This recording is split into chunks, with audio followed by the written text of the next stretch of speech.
mask up or vax up to enter businesses in the metro area. So sure would help if the state's vaccine card app wasn't such a glitchy mess. Let's talk about the very personal impact of Colorado's overflowing hospitals. I know better than to tell my kids to give them a timeline so that I don't want to disappoint them. A mother in treatment has a message for all of us fortunate enough to spend the holiday at home. Appreciation for the people who work long, hard hours across the state to put Thanksgiving and every other meal on our tables. And we remember the odd year that Colorado couldn't decide when to celebrate Thanksgiving. So we did it twice. News and gratitude. Next. Good chance your phone buzzed with that Amber Alert today. The 13-year-old from Aurora has been found safe. In Utah, police believe that she was abducted. 41-year-old man is in custody. Just to know, if you happen to post her name or face on social media, that was fantastic to get the word out, but maybe consider deleting that now for her privacy, now that she's been found. The signs are up at businesses across the area. Masks required or vaccination required. Businesses get to choose as of today. Those are the rules for the rest of the year across the metro area, with the exception of Douglas County, where Republican commissioners fired the public health experts. Now, the easy way to flash your vaccination card to enter, say, a brewery is the My Colorado app. At least should be easy, but our Marshall Zellinger is still working out the bugs. It's a tale as old as a decade. Apple versus Android. On an iPhone, the My Colorado app has a 4.7 rating. On an Android, 1.8. I would give it a 4.3. Russell Castanero is the state's director of digital transformation. In today's terms, that's turning your physical vaccination card into a virtual version. Essentially, the cardboard vaccine card that the CDC came up with is very, very easy to fake. It's not really particularly legible. If you lose it, it's not easy to get another one. There is a vaccine card on the app, right, that you can see. So that is, but at least it's printed, it's human readable, all of that. It's really no different than taking a picture of your card, except instead of scrolling through photos to find it, dog, wife and dog, it's there on the app.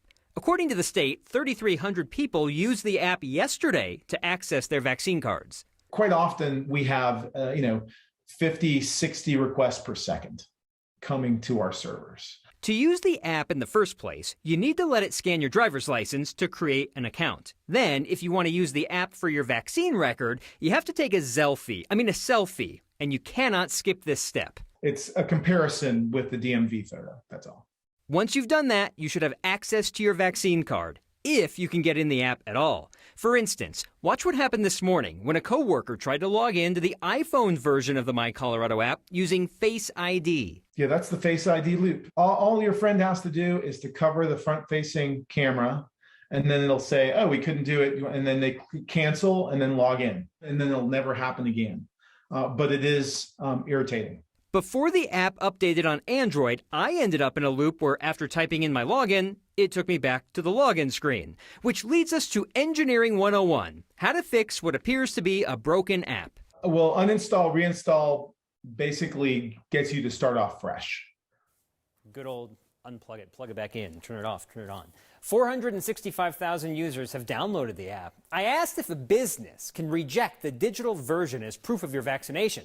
And under the state public health order on venues larger than 500, it's in the order that the My Colorado app is valid proof. And Kyle, it's also in the Tri-County, except for Douglas, public health order, and it's in the Jefferson County public health order. I didn't see it explicitly in the Denver public health order. So I've heard people say that the states are laboratories of democracy. Have any of the laboratories of democracy other than ours figured out a way to get their apps to work? I asked why the state's in this business, why not contract it out? And Russell was like, well, I'm sure contractors would love us to contract it out. New York spent, he said, $28 to $29 million on a system that's not as polished as ours, which has been updated a few times. It works now. It works for me now. Yeah. And if you don't use the Face ID thing and you actually, thumb in your username and password. Like in the olden days. Yeah. All right. Thank you, Marshall. Happy Thanksgiving. And to you. Denver's mask or vax mandate is not tied to specific metrics, hospitalizations say, which means that public health leaders have flexibility to lift the mandate earlier than you might think, or they could keep it in place longer than you'd think the metrics dictate. Understand that that may be an unsatisfying answer to everybody, and it certainly makes it harder for us as journalists to hold them accountable. The city's public health leaders told us today the two key metrics they're watching are the hospitalization rate and hospital capacity. They said they take into consideration case rates, severity of cases, and also the number of deaths. And this was interesting. They're also going to factor in how easy it is to get monoclonal antibody treatment, as well as the eventual availability of Pfizer's oral medication once it's approved by the FDA. Those obviously new and could reduce the severity of cases and hopefully reduce the strain on hospitals. So you've got individual businesses all of a sudden today making that decision whether to go with the default mask requirement or instead choose to verify vaccinations at the door, which allows people to ditch their masks inside. I stopped by a brewery today that went the vaccination verification route. Just flashed an ID and a vaccination card at the entrance, went inside, picked up some beverages for the weekend. No drama and no masks. It was actually really nice. So I'd like to hear how your business or your favorite business is approaching the choice. Masks, vaccination verification, especially for business owners. I bet that there are things going into your decision-making process that we haven't even thought of on this. So share your thinking, and then we can help explain it to Colorado. Email next@9news.com or tweet at us with the hashtag HeyNext. Fingers crossed that our one-day drop in COVID hospitalizations turns into a trend that finally breaks our second worst wave in the pandemic. 1,556 COVID patients in Colorado's hospitals today. That's down 20 from yesterday, but still higher than this time last week. 83% of hospitalized COVID patients in our state are unvaccinated. 83%. A minority of the patients come from the vaccinated majority. And a small group of patients come from the group of Coloradans who even got boosters. There's 27 of those cases in all. If math is not your thing, no shame in that. Suffice to say, vaccines work. So gratitude is really the word this Thanksgiving week. A mother and Next viewer asked that we all be especially grateful for the time with our families because of how quickly that can be taken away. Kim Bierbauer was diagnosed with leukemia in May, and she has been in and out of the hospital since. She's in right now after a bone marrow transplant from her brother. She knows that she's not going to be able to go home for Thanksgiving dinner tomorrow. And with the hospitals packed with patients and with COVID circulating, she is allowed 2 visitors a day. They can see her one at a time. They have to be vaccinated, and they have to be over the age of 14. So you can imagine passing that along to her sons, ages 9, 12, and 14. She's hoping that they're going to have as normal of a day as possible with her husband and her family, and she knows that missing out on these family moments now is short-term sacrifice for the long-term payoff. We hear all the time to live in the moment, and carpe diem, but I feel like that's hard for me right now. I feel like what I'm living right now is for the future, if that makes sense. So everything I'm doing right now is so that in a year I can celebrate Thanksgiving, or in a year I can go out in the community and see a show and be with loved ones with not having to worry so much if I'm gonna get really sick. So her ask of us this week, just to really cherish that family time. I think I just ask them to maybe consider what I've been doing the past year, is to really use these opportunities to notice, right? To pay attention, to be fully awake. Because, now I know that those moments can be taken from you pretty quickly. So there you have a personal request, if you haven't had one already, from Kim to you to get vaccinated and to wear a mask, because her goal is to be home in time to celebrate Hanukkah with her family. She's going to have to be careful once she gets out of the hospital, though. This is where we get into that basic idea of can we do a little something to protect our neighbors?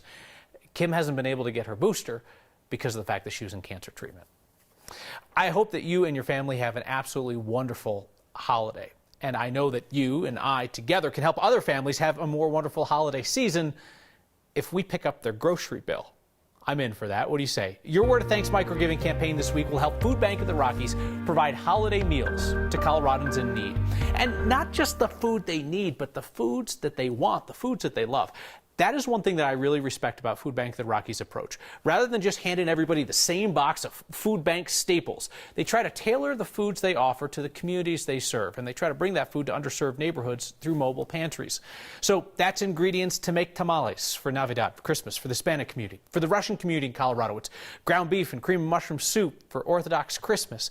It's fresh fruit and rice and nuts for Lunar New Year.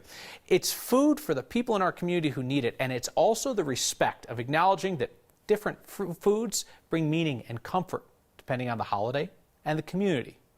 I'm in for that. Scan that QR code on the screen. It's on that side, there you go. Or text the word thanks to 303-871-1491 and I'll send you the link to donate. You know the deal. Even $5 helps because a bunch of us do it together. And as always, I'll match the first 50 people who donate $5.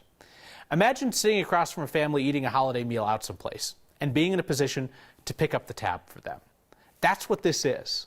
What a cool thing to be able to do for our neighbors.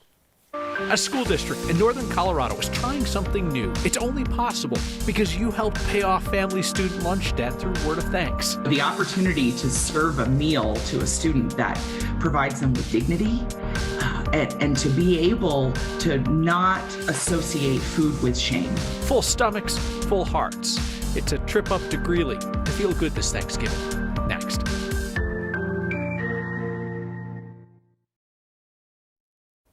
Your unbelievable generosity has this snowball effect. Let me explain. So last year, Next Viewers paid off $95,000 worth of school lunch debt for families in the Greeley-Evans School District.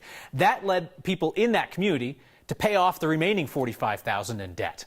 And that has now led the school district to use its resources in a new way. Mark Salinger explains. Schools are quiet this week. It's always a little hard for us. Yet Danielle Bach can't stop thinking about the students in her district. We know that those students may not have access to any food, let alone healthy food. In an area where 70% of kids qualify for free or reduced lunch, Bach is in charge of making sure everyone gets fed. She's the Director of Nutrition Services for Greeley-Evans School District 6. And all we want to do is ensure that they are nourished so that their bodies are prepared to learn, so that their minds are prepared to thrive. Back in 2020, students at the district had racked up around $150,000 worth of school lunch debt. Next Viewers helped pay much of that off through a Word of Thanks campaign. But the district realized it still had a problem making sure students had food outside of school. What we plan to do is stock these food pantries with the healthiest food that we can possibly serve to our students in a manner that they can take home. Working with the Greeley-Evans Success Foundation, food pantries will soon be installed at every single school in the district, giving kids the opportunity to take food home with them. We're looking at 33 sites at this point in time. Julie Hill with the Success Foundation says kids can go hungry when they go home every day. So we know there's a huge need around nutrition. On this week, of all weeks, the focus is on food. We need to capitalize on the opportunity to ensure that's available for everybody. Next year, Danielle doesn't want to have to worry about whether any of her 23,000 students have enough food. The hope is next Thanksgiving, none of my staff will sit around wondering how they get food to those families' homes for the students that they know aren't in their cafeteria right now and they know are hungry.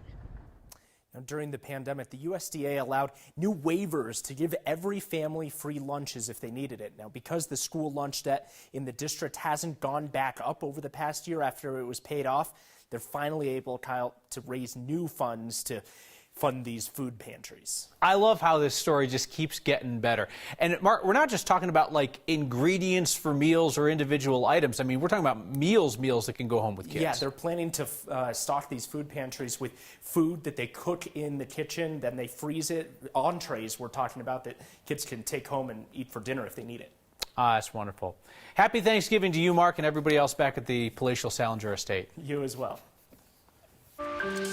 You thank the person who passes you the stuffing at the dinner table. Let's thank the people whose long hours in Colorado's fields and farms made it possible. And we remember the strange year when Colorado couldn't decide when to celebrate Thanksgiving. So we counted our blessings twice. It's not a bad idea. And it's next.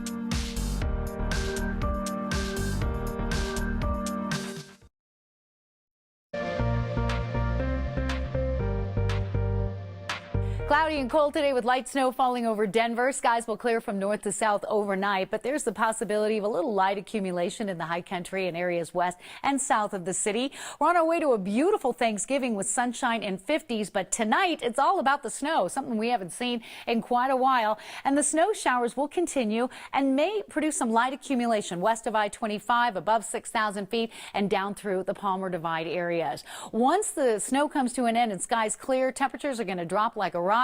We get into a mostly sunny day tomorrow, and how about for Thanksgiving, sunshine and 55 degrees after a really cold night. And we'll watch for temperatures to run above average as we move through the end of the week and into next weekend. Still waiting on that really big storm that'll bring accumulating snow to Denver. It's out there. We'll let you know when we see it. Enjoy the holiday. Got the Storytime sweater on now, so gather around. I want to tell you the tale of Colorado's 2 Thanksgivings. It happened one time in 1939.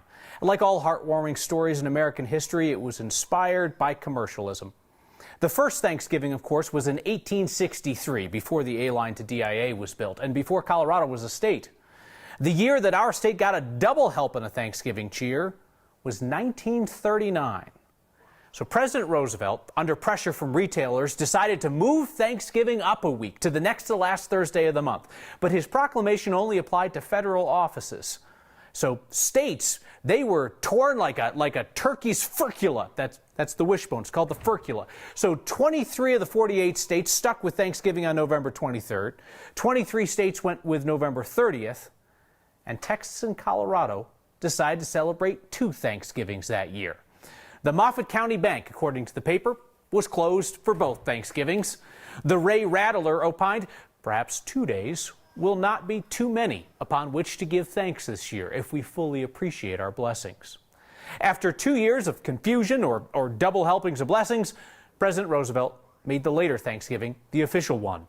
Only Coloradans and Texans knew the joy of celebrating Thanksgiving twice. Our Thanksgiving meals and many others would not happen without the tens of thousands of agricultural workers who raise and grow our food. Our Victoria De Leon asks us to save a thought as we sit down to dinner for the men and women whose hard work made it possible. We don't always see the people or the hands that feed us, because before food hits the table, we see it on the grocery store shelf.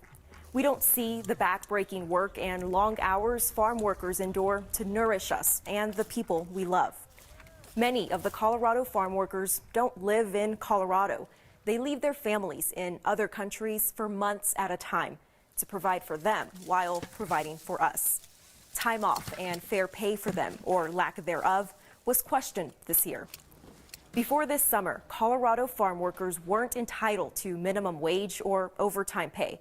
We don't always see the farmers who can't afford the very same food they produce, but they exist. This Thanksgiving, we probably still won't see them, but it's likely the food they harvested is on the table. So I hope you'll thank them anyway. We are back with our project to pick up the cost of holiday dinner for some of our neighbors. That's next. What do you say we pick up the grocery bill for some of our neighbors this holiday season? Your Word of Thanks campaign is coming up on $5 million raised since last year. And Food Bank of the Rockies can take our signature $5 donations, and through their purchasing power, that $5 turns into a family's meal. It's really incredible what they can do. So scan the QR code on your screen or text the word thanks to 303-871-1491, and I'll send you the link to join me in donating. Food Bank of the Rockies tailors its food distributions to the needs and wants of each community, each neighborhood. So whatever holiday our neighbors are celebrating, our donations will help make that meal and that moment feel like the memories they love. Jerry writes in tonight to say, love the jacket. Is it velveteen? Like the rabbit? No, this is not made of rabbits. That would be cruel. Mindy says, probably just a coincidence, but when you came on in the jacket, my baby started giggling. Baby's got good taste. Have a happy Thanksgiving. See you next time.